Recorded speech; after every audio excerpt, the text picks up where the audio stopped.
Chapter 4 20 Days Until Christmas. Hey, Cammy! Cammy turned, brushing a few stray braids out of her face, and saw her friend Oliver, his sex case tucked under one arm, loping to catch up to her. The final bell had just rung, meaning it was Cammy's favorite time of day, orchestra rehearsal. "What's up?" Cammy asked, shifting her backpack so she could hold her violin case more carefully. "Not much," Oliver said, falling in step with her. "Have you started practicing your solo for the Christmas gala?" Cammy couldn't help feeling a glow at the mention of the solo. She had been thrilled when the conductor, Mr. Carmichael, had given it to her last week.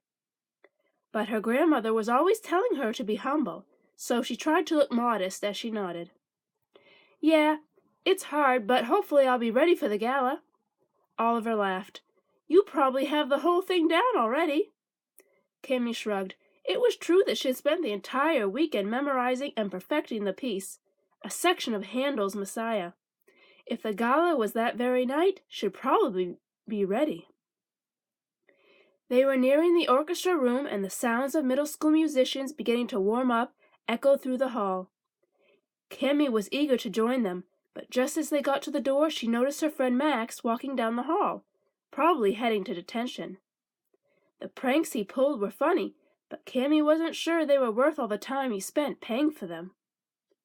"I'll see you in a second," she said to Oliver, then waved at Max, who grinned when he saw her.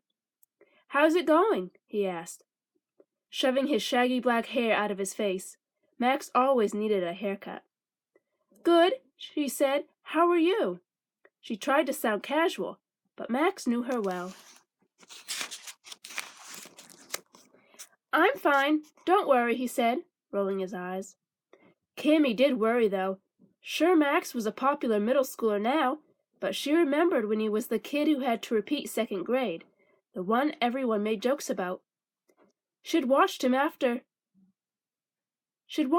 him like a hawk, not letting anyone get away with teasing him, until everyone realized it was a lot more fun to laugh with Max and his pranks than at him. And now, with the fire at his house a few weeks ago and the endless detentions, Cammy couldn't help feeling concerned for her friend again. "I know the school is collecting more stuff for your family, but is there anything else you guys need?" she asked. "Bigger stuff like furniture, because my grandmother was saying she could help organize another collection through our church." Max shook his head. "The apartment is so small. It's too small for any more furniture." Cammy hated seeing the way the corners of his mouth turned down, and she searched for a subject that might cheer him up. "Do you have a wish for the angel tree?" she asked. Everyone in town loved talking about their beloved Christmas tradition. Max glanced down the hall where some boys were tossing a football. Cammy figured they had about 2 more minutes before a teacher caught them. "Not really," he said. "How about you?" Cammy nodded. "I want some rosin, a new chin rest, and a couple of new music books." Nothing on her list was all that expensive, but Cammy and her grandmother always had to watch their spending, and Cammy knew the angel tree gifts helped a lot. "Getting ready for Carnegie Hall," Max said, his usual cheer back in his voice. "Carnegie," Cammy corrected, then grinned. Hopefully one of these days. She didn't have to be humble with Max. He knew how much she loved her violin, how exhilarating it was to have music flowing through her fingertips, how hard she worked. "Speaking of which, I should get to rehearsal." "See you later," Max said, heading toward the guys playing catch. "Don't get in trouble," Cammy called, but of course it was too late, and Max was already jumping up to grab a pass. Cammy shook her head as she walked into the orchestra room. But then the sounds and smells pulled her in, and soon Cammy was lost in the familiar joy of making music. The sky was darkening as Cammy walked up the front path to the little house she had shared with her grandmother ever since her parents had died in a car crash when she was a baby.